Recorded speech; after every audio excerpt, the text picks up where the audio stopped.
By the mid-18th century, the Indian subcontinent functioned as a proving ground for the most profitable trade opportunities on the planet.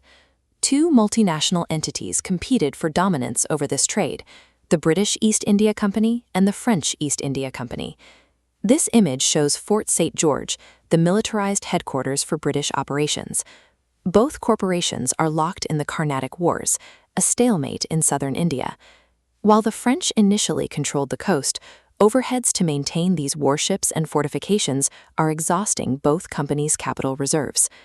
To achieve a total monopoly, the companies require a source of liquid capital that the exhausted South can no longer provide. The tactical focus has shifted north to Bengal, the wealthiest province and the primary center for all Indian commerce. The race to secure this region will decide which corporation survives. The French corporation operates as a state-owned enterprise. Strategic decisions are subject to King Louis XV's bureaucracy, slowing market reactions. In contrast, the British East India Company is a private syndicate. Shareholders drive a continuous cycle of trade designed solely for profit. This private structure allows their lead executive, Robert Clive, to pivot the company's strategy as soon as he arrives in Bengal. Standing in the way of expansion is the regional ruler, Nawab Siraj-ud-Dowlah, and his army of 50,000 men. Clive approaches the situation as a financial acquisition. He calculates that purchasing the loyalty of the Nawab's inner circle is more cost-effective than a prolonged military campaign. The 1757 Battle of Plassey functioned as a pre-negotiated financial settlement. Before any shots were fired, Clive bribed the Nawab's lead general, Mir Jafar, and secured the support of powerful local financiers known as the Jagat Seths. The company won the engagement with few casualties because the majority of the opposing force had been paid to remain inactive on the field. This image illustrates the new political reality in Bengal. Clive installed Mir Jafar as a puppet administrator, tasked with emptying the treasury for the company.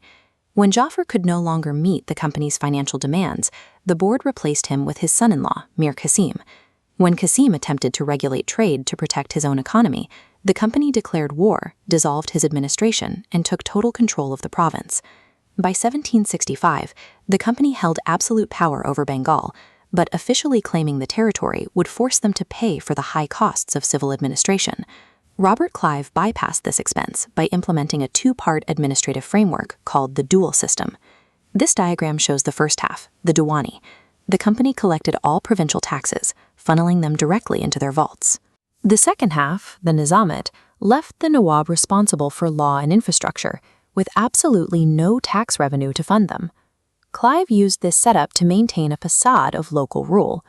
This legal loophole prevented the British Parliament from interfering in the company's operations, while keeping the local population from organizing a unified resistance. The dual system functioned to extract wealth from the local economy, with zero requirement for the company to reinvest in the people or the land. Bengal's civil administration collapsed under the weight of this unfunded government, leading to widespread lawlessness across the countryside. This reached a crisis in 1770. As famine struck the region, the company continued its aggressive tax collection, resulting in a death toll so high that survivors resorted to cannibalism. To protect British markets, the company dismantled Bengal's silk industry. They forced weavers into predatory contracts, destroying their ability to trade independently.